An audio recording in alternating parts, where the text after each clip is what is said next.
So, welcome ulit dito.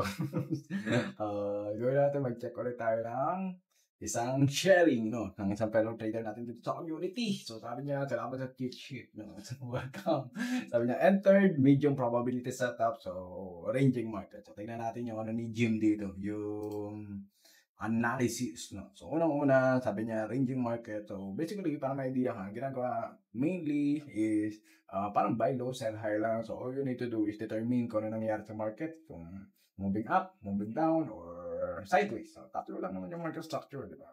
So, tapos, ba't nga sinabing medium probability? So, kasi, di ba sa market, mas magandang mag-buy kapagka bullish yung market, magandang mag-sell kapagka bearish yung market, di ba? So, kapagka consolidation or sideways, medyo medium probability kasi everything can happen, di ba, sa consolidation. So, minsan nagpa-fluctuate siya. So, kaya sinabi natin medium probability, especially kung buy low, sell high. So, mas maganda mag-buy ka sa mga higher lows kasi leaning siya into uptrend movement.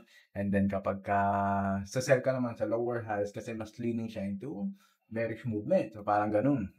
So, paano naman yung mga even high, even low, so parang ganyan. So, okay pa rin yun. So, pero yung knowing mo lang na medium probability siya. So, at least at peace ka, di ba, sa analysis mo. So, hindi naman natin sinasabing hindi siya mag-work. So, potential mag-work, pero yun nga, meron siyang ibang probability, no? Or potential outcome, no? So, check natin itong analysis ni, ni Jim, no? So, I think pwede ka mag-start ng ganito na lang, no? So, ito yung low, ito yung high, and pwede ito rin yung high low, yan, high, and then dito, nag-create siya ng lower low, di ba? So, consolidating talaga yung market. And then dito, parang even high. So, nag-decide siya na mag-sell siya dito. And then, parang nakita niya naman niya na medyo bearish talaga yung market, no?